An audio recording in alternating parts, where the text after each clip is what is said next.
What's up everyone? My name is Alexis Mariquin and today I'll be taking a look at Dynamic Spot, also known as Dynamic Island for Android.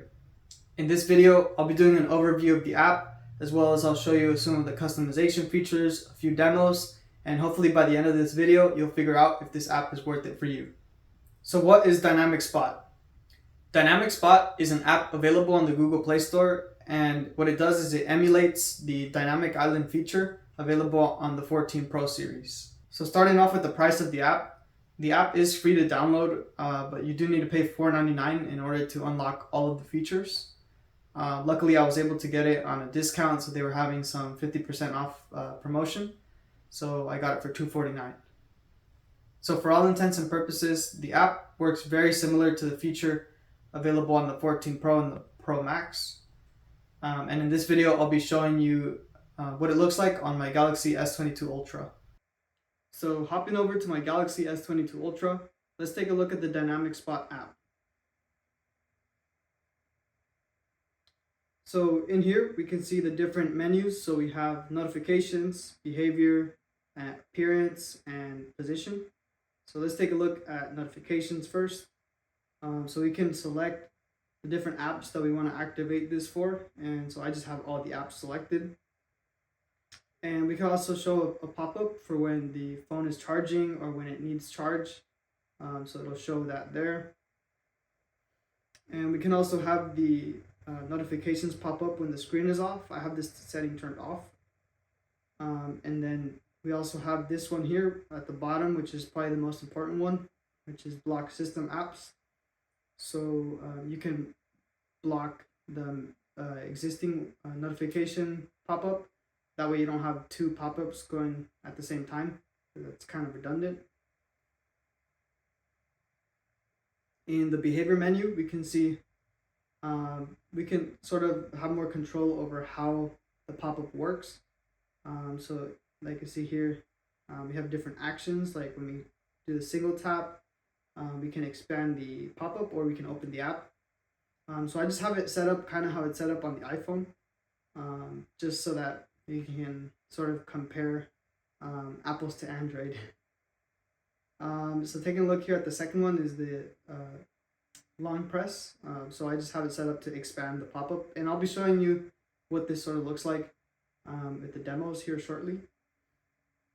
Actually, we can do a test notification here with this little triangle button at the top. So hit that, and that's basically how it looks like. And so you can do a long press, and then it'll expand the notification. If I long press again, it'll collapse. And then I could also tap it, but we're already in the app, so it's just going to take me to the main menu. So taking a look here at appearance, we can sort of see how it looks like. So we can change what the look of it is. We can add a border. We can add the music visualizer. Actually, let's turn that on. Okay, and then going back here, we could take a look at the position menu. So you can move this around a bit. So I have it in the center. Let's just say if you have like the S10 where it had like the cameras on the side, you could do that as well. So let's put that back in the center. And then you could also move its vertical position. So you can move it down or up. So I just have it a little bit away from the top. So maybe like right there is good. And then yeah, we'll just leave it here at the default 0 pixels. And then we can also make it bigger or smaller. So you can make it wider, make it taller. So I just have it here with the default settings. Actually, I think the horizontal size is yeah, I think that 10 pixels. That's about the default setting. And then we can also adjust the edge rounding, so we can make it more round or less round. And then, so let me show you what this looks like with certain apps. So let's see here. So let me show you what the visualizer looks like. So we'll play some music here on YouTube. So I'll hit play here. And we'll close this little pop-up window. And so you'll see it pops up there at the top. And you can see the visualizer. And then you can also see a little the thumbnail of the YouTube video. And so if I long press on this, it'll expand the notification, and then if I, well, it timed out at 5 seconds, but let's say if I want to collapse it again, so I just hold it and it collapses. And with the automatic collapsing, so you can set the timer for it to collapse automatically. And also, if I have the volume lowered, I noticed that the visualizer just static. Also, when you pause it. And let me show you here when you tap it. So it'll take you to the app that you're using. And let me show you another demo of what it looks like with the timer, because I think this is probably the best implementation of the app. So I can show you here a 30-minute timer.